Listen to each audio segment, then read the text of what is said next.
Hey, what's up everybody, and welcome back to the latest episode of Miami Total Football. We're at Drive Pink Stadium at the end of a long and eventful day here.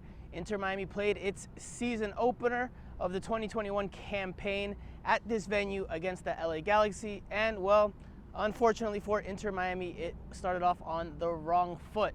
The team suffered a 3-2 loss to the Galaxy. Inter Miami twice had the lead in the match, but gave up a pair of equalizers to Javier Chicharito Hernandez, and then Sasha Kleshton came up with a decisive strike 9 minutes before the end of the game.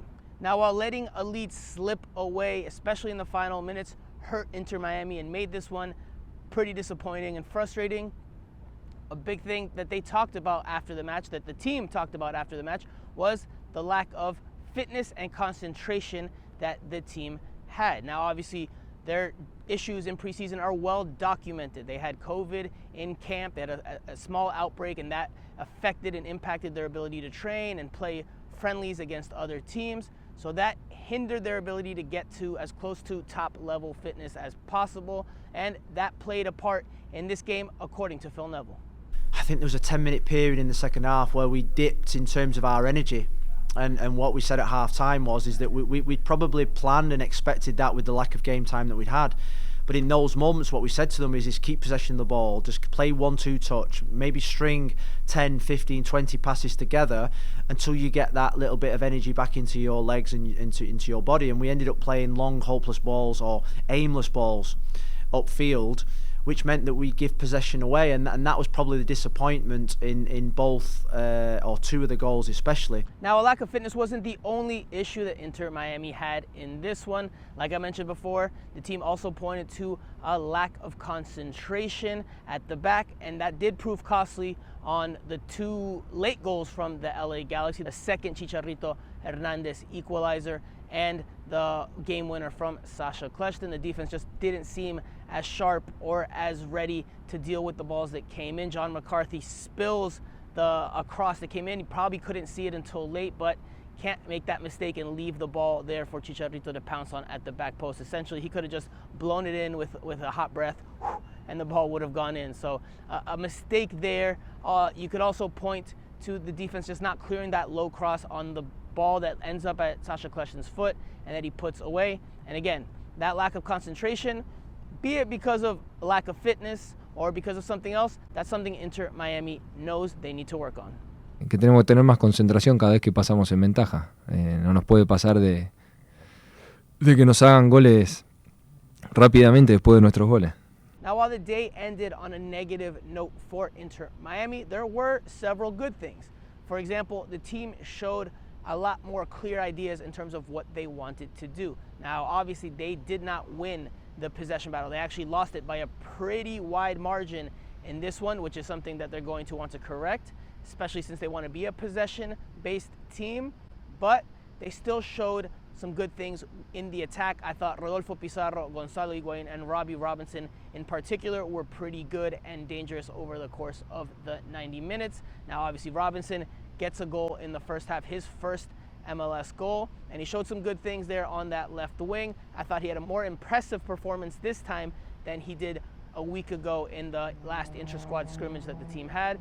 I also thought Gonzalo Higuain and Rodolfo Pizarro looked pretty good, all things considered. Higuain had an assist and then a penalty kick goal that he scored.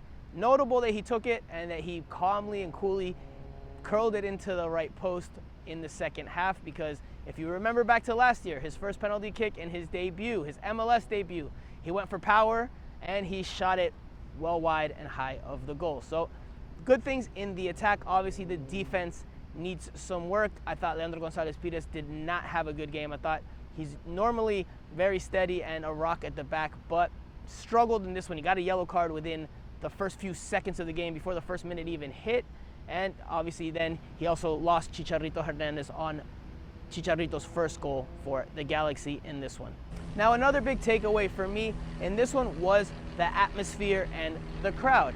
Inter Miami had close to 8,000 fans in attendance, which was sellout capacity given the seats that were available for purchase, and the atmosphere was electric and the environment was exciting. It was exciting for the fans who have waited so long to watch the team play, and it was exciting for the players, and they touched on that after the match. Oh yeah, it was amazing. You know, I've said so many times, I think we have the best fans in the league. It's a great support. It's the 12th man, as they say. So yeah, we need that. We need the continued support, and yeah, it's amazing to see, really.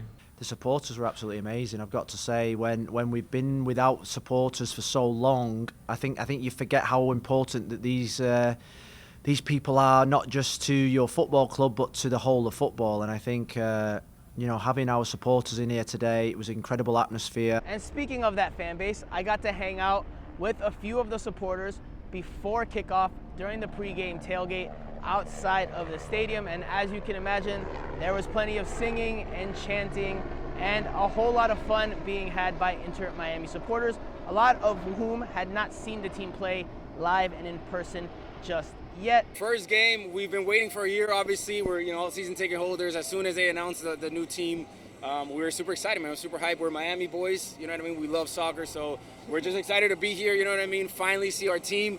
Again, it's the first Miami team, obviously, that we feel like, a connection to. So we're ready, man. We're hoping the boys come out hard. That Chala's there too, supporting them. Hopefully we get a dub, you know what I'm saying? But yeah, super hyped, man. Super excited. Of course, there were a range of different opinions on how the team would do this season and how the team would do in this one. But by and large, everyone seemed to be excited and ready to have some fun attending games for Inter Miami. Positive here. We want to make the playoffs, second year in a row. That's our goal, I think, to make the playoffs at least. I mean, that's the goal. But I think if we're being realistic, Ed, I think they're just on the outside looking in. We're not going to front, my man. I'm coming in a little, you know what I'm saying? I'm trying to keep the expectations tempered, just because coaching change, Last year, inaugural season, the boys, I felt like, were trying to figure out the pieces and stuff like that. So I just want to see, dog, a lot of corazon, you know what I mean? A lot of garra, have these boys play hard. But Miami boys, we always going to figure it out, baby. Right, we'll figure it out. So we're coming in excited, but, we're not, we'll see. We'll let the boys surprise us, you feel me? But that about does it for now. What did you think of Inter Miami's 3-2 defeat to the LA Galaxy in the 2021 season opener? Do you think that Phil Neville should have maybe gone to his bench and made some substitutions earlier, given the fact that, like he said after the game, there were tired legs, and like he acknowledged prior to the game, that subs would make an impact in this game, that they would influence the game, especially for Inter Miami, given that they were not in proper form or in proper fitness levels? Let me know in the comment section below. What do you think needs to improve? What did you like? Who did you like? Which performances did you like today? And as always, don't forget to like, comment, share, and subscribe. I'm Franco Panizo of Miami Total Football. We'll be back for more in the coming week and the coming weeks and months as we ramp up and get through the entire 2021 season. So stay tuned for more coverage. I'll see you guys on the next one.